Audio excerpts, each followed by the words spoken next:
Following Queen Anne's War, the Massachusetts General Court was eager to resettle Maine. The Mid-Coast area was chosen as a general site for colonization, and this included the Topsom area. The Cathance River was first utilized in 1714, after it was chosen as a prospective area for a mill by a delegation dispatched from Massachusetts. It was chosen along with the Bunganuck Stream in McCoy Bay. The Bunganuck Mill served the coastal inhabitants, while the Cathance Mill served the Topsom area and other towns around Merrymeeting Bay. Now by 1716 the mill had been built and was in operation. The head of tide is a very special area because the river changes significantly at the falls. It is fresh water above the falls. Below the falls is a mixing zone. From Merrymeeting Bay upstream to the head of tide there is a tidal flow. That was a great transportation highway in order to get the lumber out and to the various communities within the region.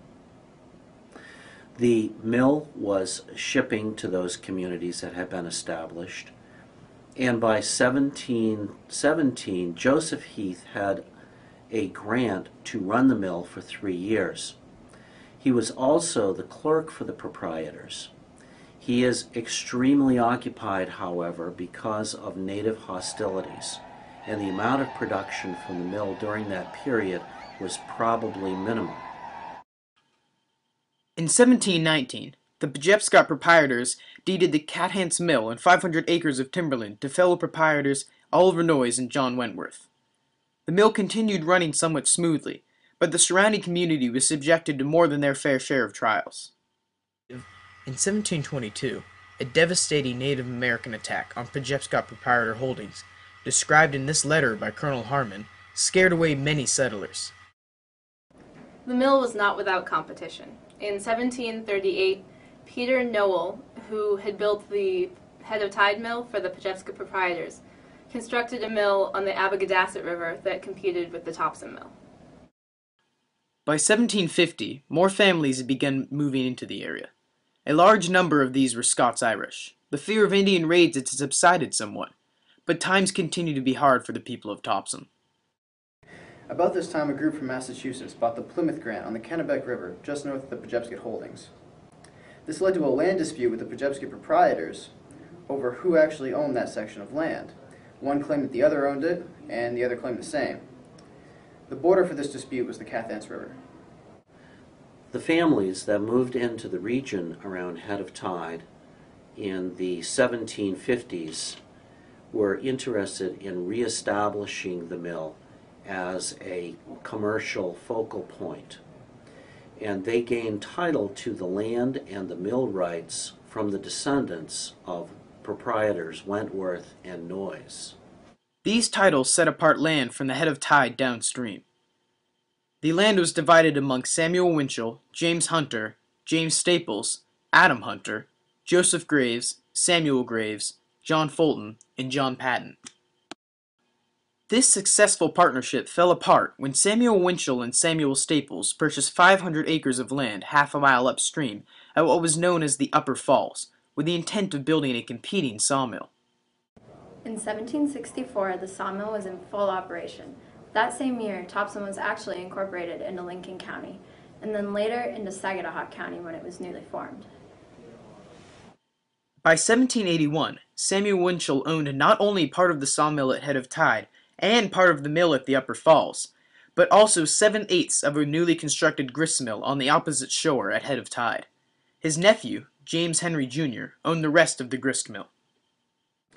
John Mitchell, who was one of the 1750 proprietors, along with Winchell, of the first sawmill, became a partner with Winchell in the upstream second sawmill. This remains somewhat of a mystery because we're not sure what happened to this mill. It vanishes from our records after 1783. That same year, Samuel Winchell died. At that time, he was the sole owner of the gristmill operation at head of tide. In 1818, the gristmill is last mentioned in records when it is leased to William Barry by its owners. The Trenton Flint and Spar Company was mining the feldspar quarries along the Cathance by the mid-1850s. And they were taking the stone from the quarries, loading it onto barges, shipping it down the Cathance River past Bodenham, through Merrymeeting Bay to Bath, where it was reloaded onto vessels that took it to New Jersey. There it was ground up and mixed with the fine New Jersey clays, where the company could produce ceramics and earthenware that was of very high quality. This included plates, dishes, teapots, and so forth. The company decided that it would be much more profitable to grind the stone in Topsom and ship the powdered feldspar to New Jersey. So they sought to buy the water rights and the landing on the West Shore from the Fisher family, who by 1869 had secured the rights to the land on both shores at head of tide. Now the Fisher family was operating a sawmill on the East Shore at that time. On the West Shore was the location of the former grist mill. It was sold, a deal was struck, and the Trenton Flint and Spar Company built their feldspar operation. And it goes into operation in 1871.